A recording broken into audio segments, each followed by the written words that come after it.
Hey Waffle Gang, I do hope you're well. My name is Mark and today we're checking out some more Reddit stories, and if you do love a Reddit story, why not consider hitting that like, subscribe, maybe that notification bell too, and let's crack on with today's first story.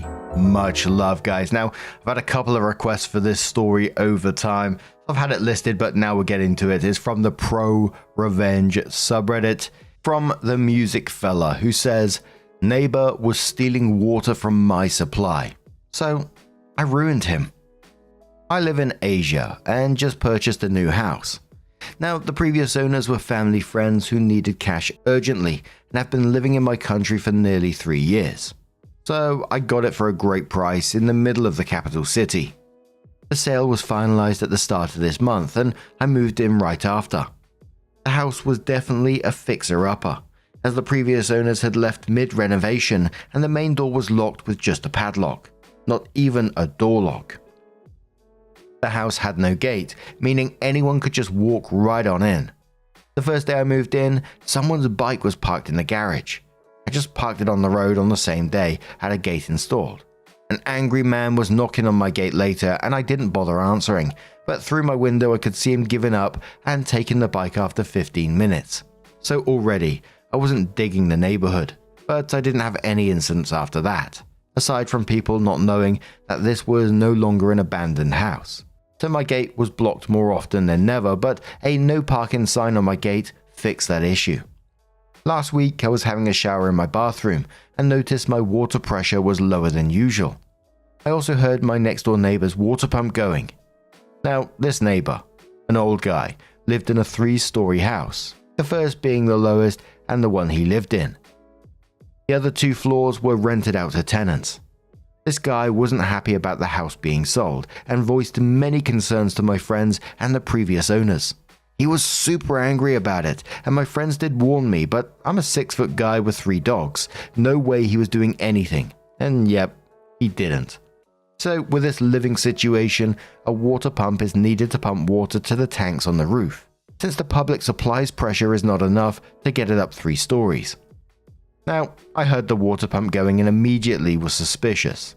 Sure, coincidence exists, but it wouldn't hurt to check it out. I waited till his pump turned off and then turned off different taps in the house. Sure enough, the pressure was back to normal. This made me even more suspicious, but if he was stealing water, it also made sense. The water bills had been going up over the years this house wasn't lived in, but the house also had some water leaks, so it was chalked up to that, even if the bills were too high to be just caused by the leaks.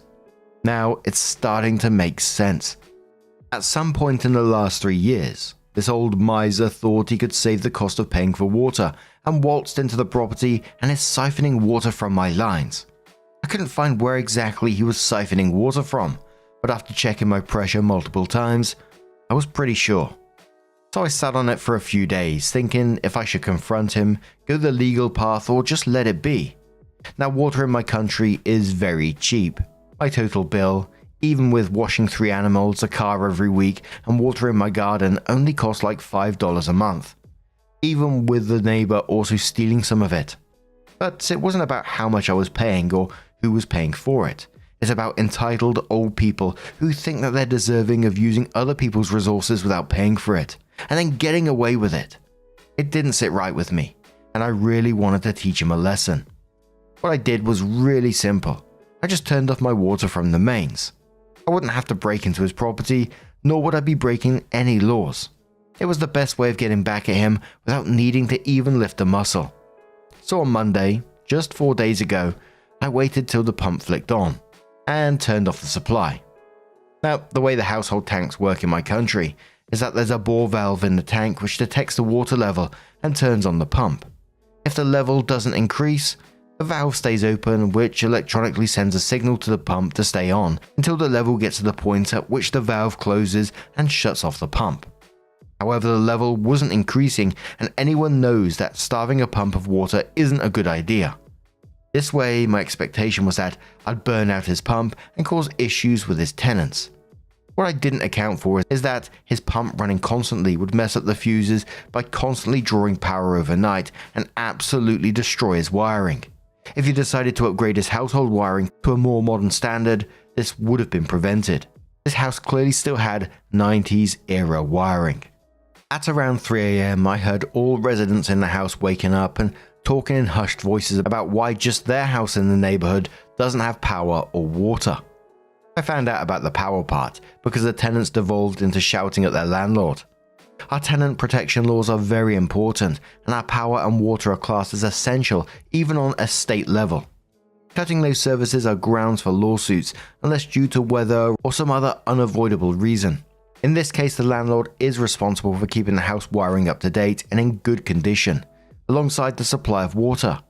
So the tenants were not happy, and one of them immediately moved out 2 days later when it was informed that water and power will not be returning the very same day this happened. Both tenants in the 2 floors lodged a complaint with the police, and if a person is in clear breach of laws, the police have the authority to fine or penalize the person without a court judgment. It can be challenged in court if the person thinks that they were unfairly penalized, but they still have to pay the fines and will only be refunded if and when the court finds the fines unlawful. So now the landlord lost both tenants and has to pay a fine of $500, which is a lot of money in our country. He also has to refund the security deposits of both tenants and cannot rent out until both issues are fixed, which will cost him more money. As of right now, he's moving out on Sunday to his daughter's place since he cannot afford to live alone. The tenants were his only source of income, and he's a retired mechanic, so he has no other income. He did find out why the motor kept drawing power, overloaded the wiring and burned out. He came to my gate and asked me if I turned off my water. And I said, oh yeah, my tank had a new leak on a pipe, and I turned it off until the next day until the plumber came by to fix the issue. Y'all, the look on his face. He kept a straight one, but I just knew he was holding back. He just said, oh, okay, and went back inside. Not sure if he knows I know, but I don't care because he can't do anything. I'm getting a plumber down next week to correct my plumbing and remove any pipes that leave my property. So I got rid of my water issue and a neighbor who could potentially be a pain in the ass by simply flicking a tap off. 2 birds, 1 stone, I'd say. Ooh, that was a lovely revenge. I enjoyed that one. Such a simple thing to do as well. Turn off the tap. Real petty me was thinking, just flicking that water back on, letting it all go back to normal for a little bit, letting new tenants move in and then do it all again. I know it's not fair on the tenants and, this is just, petty me talking. So not real, not really, but the thought of it sounds interesting. But what do you guys make of this one? Let us know your thoughts down in the comments below. But now we're going to jump to our very own subreddit, Mark Narrations, with OKTwist1984, who says, my neighbor cut down our shared privacy fence to prove a point. I, female 39, and my husband, 43 male, bought a house 10 years ago. We had 1 child at the time, now 15 non-binary. Our nightmare neighbor next door was there before we were. Our neighbor is in an HOA and not a good one at all. But that's a story for another day. Setting the scene for the mind-boggling display that is to come. The neighbor was difficult from the start. We're not really social and my neighbors aren't either, so there was no meet and greet cookie swap with any of them. The first time I met this man, early 50s maybe, was when he showed up on my porch about a month after moving in to tell me he'd seen my 5-year-old child step onto a corner of his yard and I needed to keep my child off his grass. No introductions, told me his message and turned around and walked off before I could even acknowledge what he said. After that, I told my child to make sure they stayed on our property and considered the matter closed. The first time a ball went over the fence, I walked over to his house, carefully staying off the grass, and requested the ball back. The second time it happened, I wasn't home. I drove up to a passive-aggressive note on my door and the ball on my porch. The note stated that this would be the last time. If it happened again, not to come over as he would destroy the item. The 2 incidents were not close together.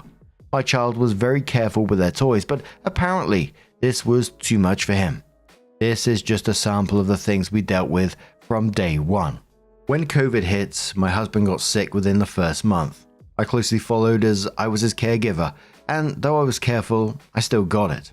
It turned into long COVID for both of us, and we're still suffering side effects years later. We happened to get sick on our lawn mowing week, so our poor lawn wasn't tended for almost a month.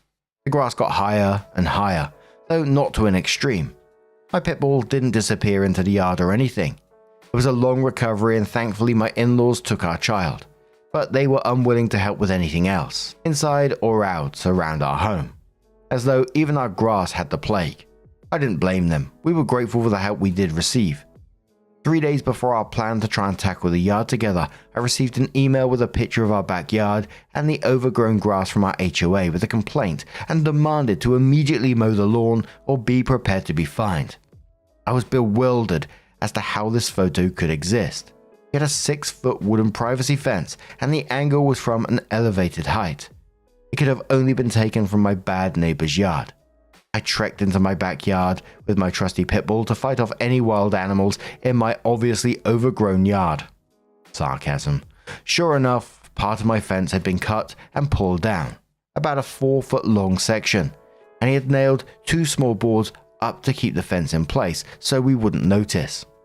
So we ended up mowing the grass as originally planned, and the smug look on his face the next time I saw him really irked me.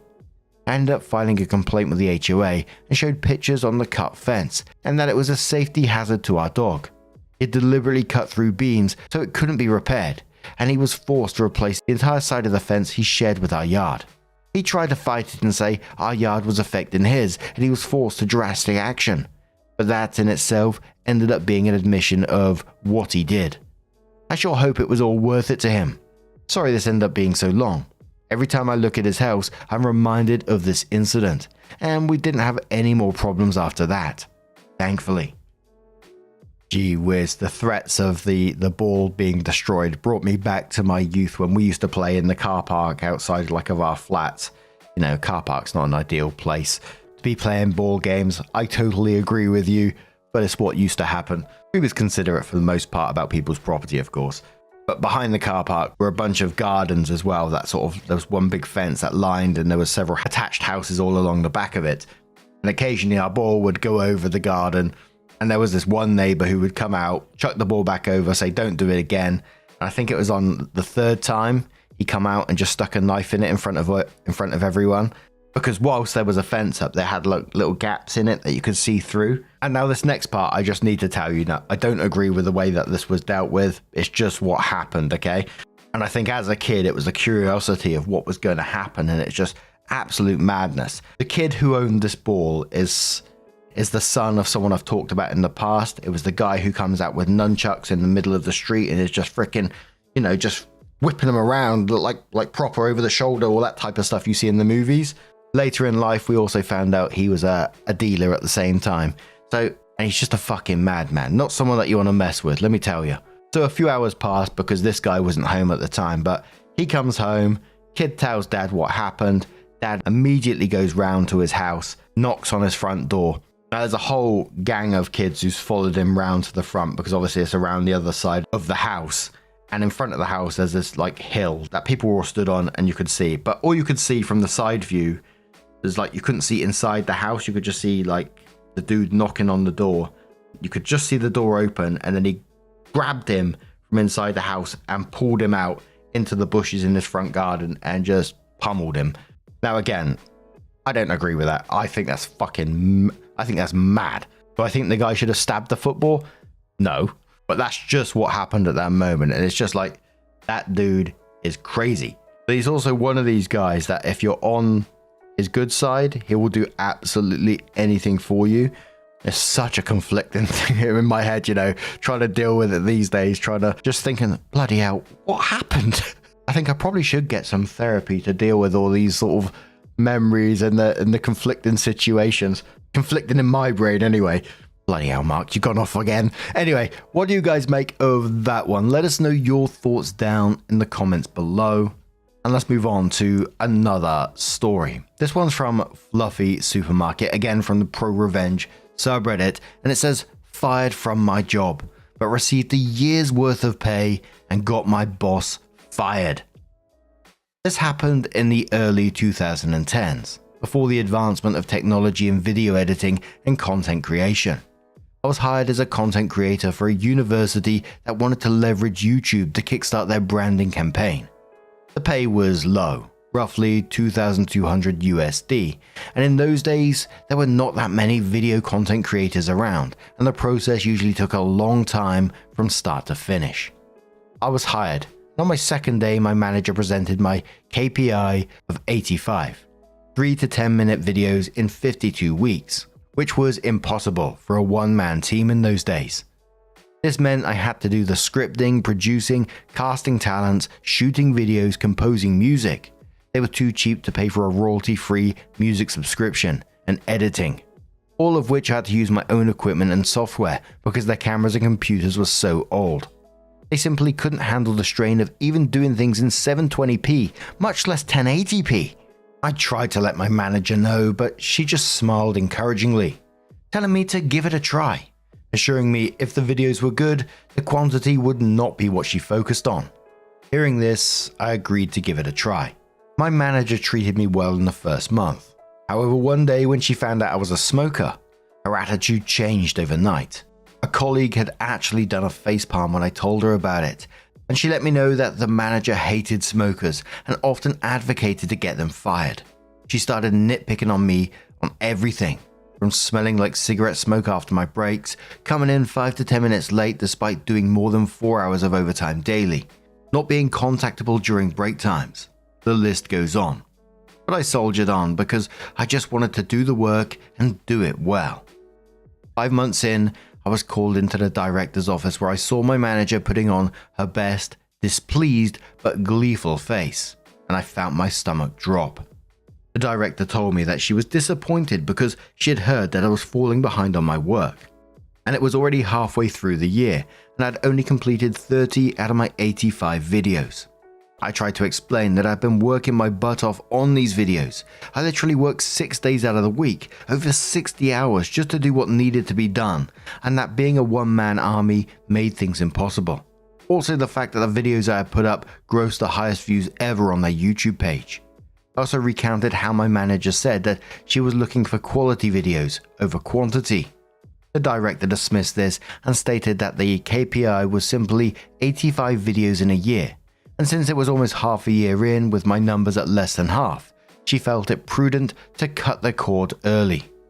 I asked how would they even meet the KPI if they were to fire me now, and my manager snorted saying, "We'll find a professional production house to finish your work." The director had given her an odd look but nodded in her support nonetheless, telling me, "You don't need to worry, manager will get the job done." That was when a light bulb went off in my head. Seeing as I was the content professional in the office, one of my jobs was to keep a database of production houses to use in the event we needed to do a shoot that required more resources.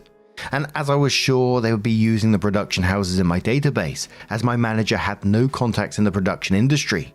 So I changed the contact numbers and messed up all the emails on all of the entries except one. The one I had a friend working as a junior director. Not as an assistant director, but a director assigned to smaller video projects. I gave him a call and told him of my plan, and sure enough, within 2 days, they were called to come in to pitch. I told him that I had a plan that was a win-win for us. It would instantly help him and put him on a fast track to a director position by bringing in that much business to his production house, and it would also benefit me financially.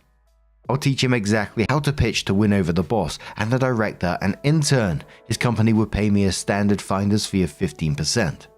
He agreed instantly and immediately put me on the line with his general manager, who upon realizing this was to be 6 months of work for a high 6-digit payout, instantly agreed and drew up a contract.